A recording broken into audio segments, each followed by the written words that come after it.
Hello everyone, I am Shubhajit. Hope you all are doing well.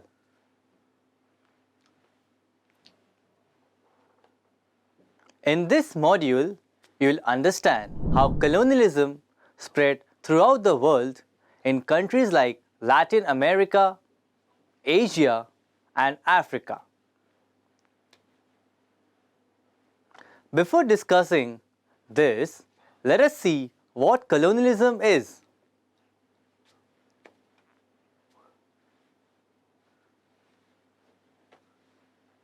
Colonialism means a country occupying another country and using the resources of the occupied country for the benefit of the occupying country. Learning outcome: expansion of Europe and early colonialism. European colonies in America. European colonialism in Asia. Colonialism in Africa.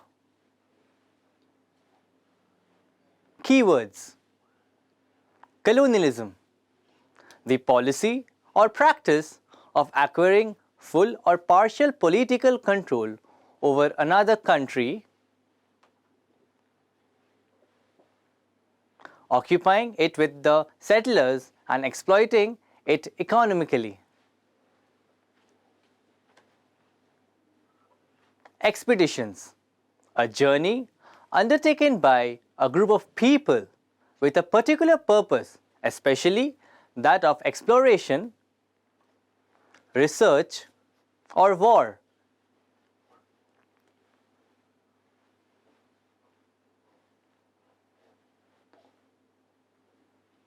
Opium War: two wars in which China was involved regarding the question of commercial rights.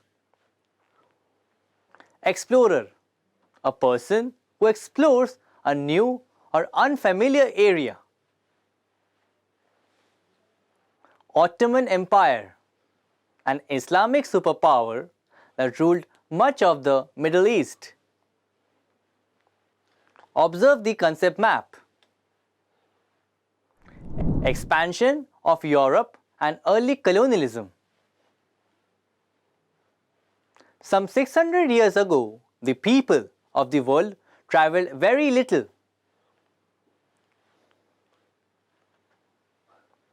They usually traveled on camels and horses or by small boats and ships which only sailed along the coast.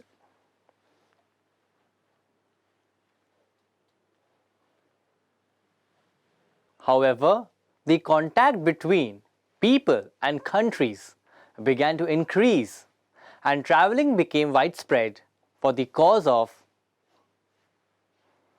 buying goods and selling them at high prices.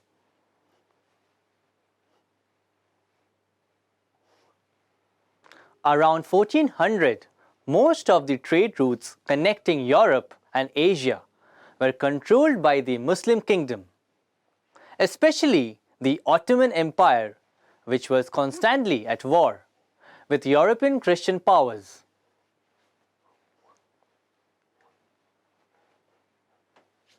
The Italians were able to work out the deals and understand the Arab traders who brought Asian goods to the Alexandria and sold them in Italy. The traders and governments of Western European like Poland, Spain, Portugal, and England realized the importance of this trade.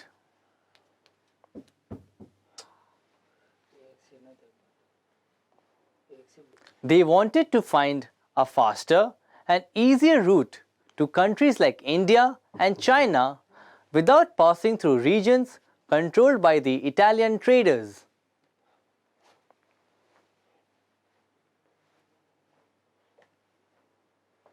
European colonies in America. In 1492, Christopher Columbus went to West Indies, a group of islands near America.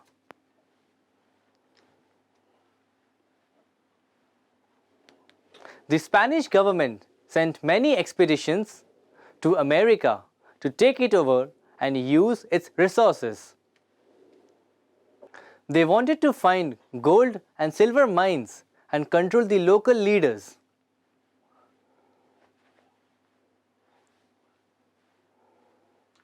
When people in Europe heard about the resources in America, they went there to find land for farming.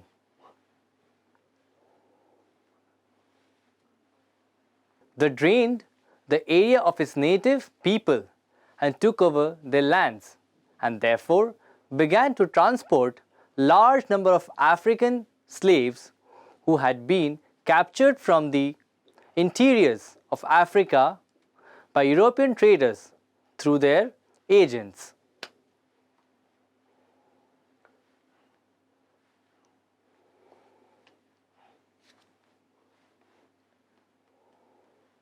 In Latin America, between 1500 and 1800, Spain and Portugal ruled over many countries in South America.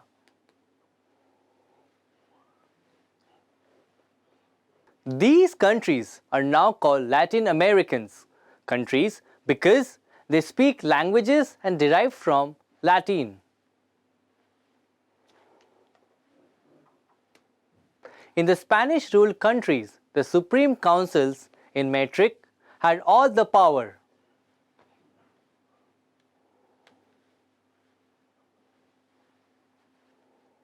They chose important officials and nobles from Spain to govern the colonies.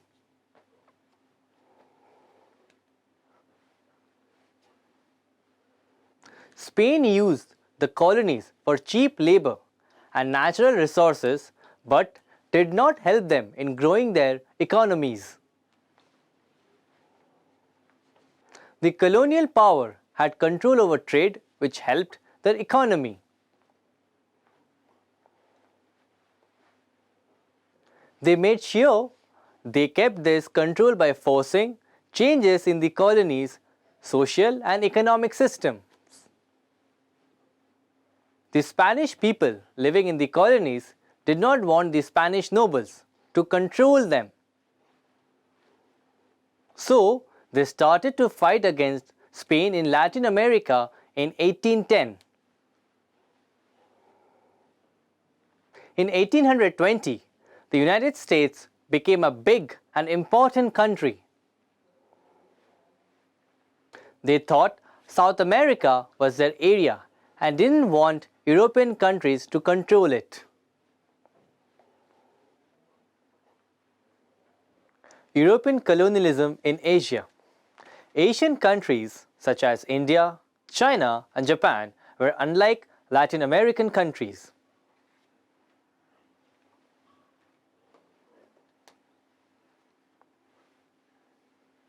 In India, they had a large population and strong empires with big armies.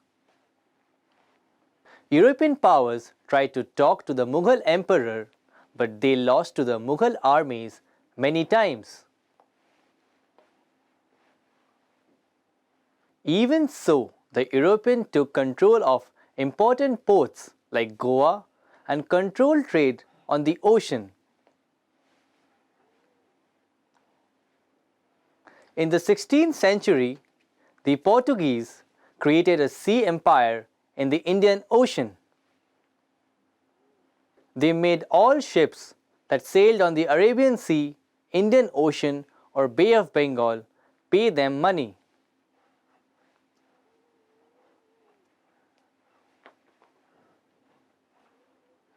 If the ships did not pay, the Portuguese would attack and steal from them.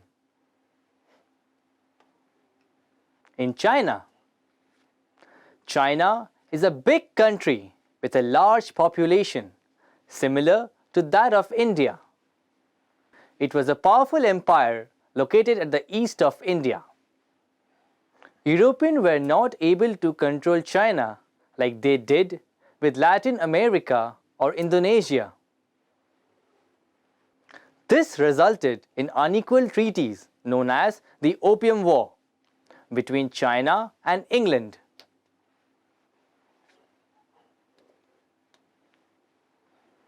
These treaties allowed England to trade with the China without any restrictions and establish trading enclaves where only English laws were enforced.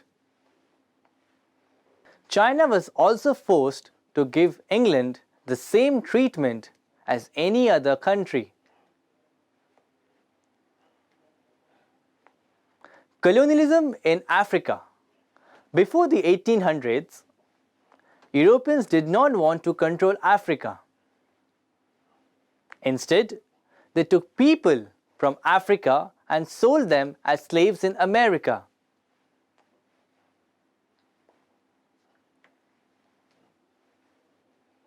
Some countries, like England, used parts of Africa's coast to restock their ships on the way to India and China.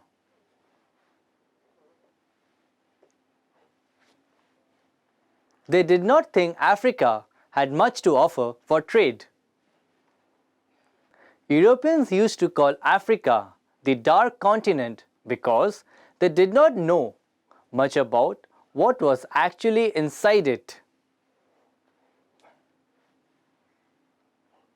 Africa is mostly a high plateau with a small area of land near the coast.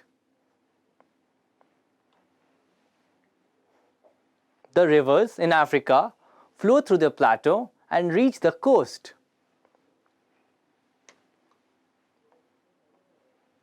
This made it difficult for European traders to get into the interiors of Africa.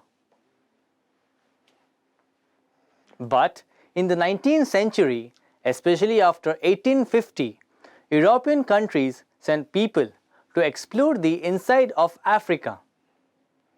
The explorers were asked to make maps of the places they visited, including rivers, mountains, minerals, forests, and the people who lived there.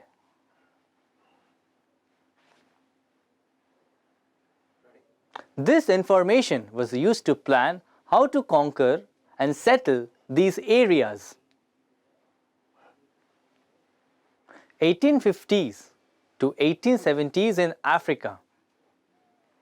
In the 1850s and 1860s, the explorers found the big lakes in the middle of Africa and the beginning of the Nile River.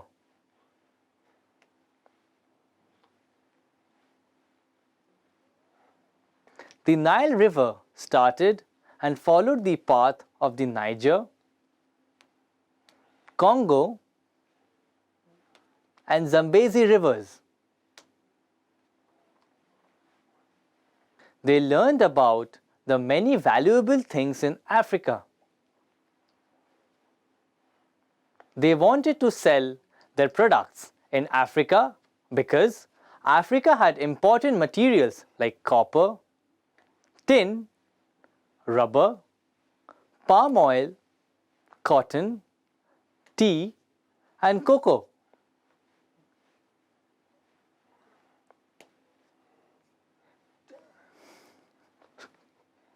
In the 1870s, many countries wanted to control Africa.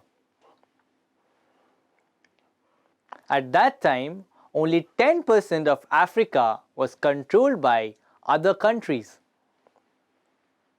But in the next 40 years, almost all of Africa was controlled by other countries except for Ethiopia and a few small places. Ethiopia won a war against Italy and was the only non-European empire left.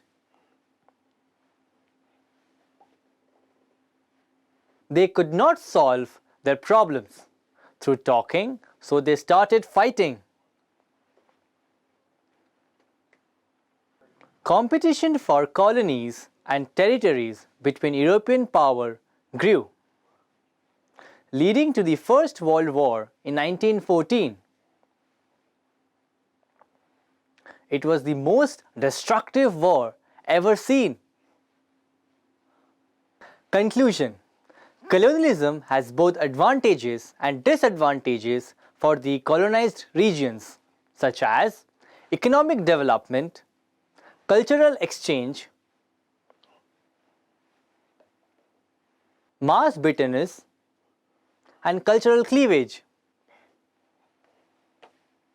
Colonialism ended in most parts of the world in the 20th century, after the rise of nationalism and anti-colonial movements.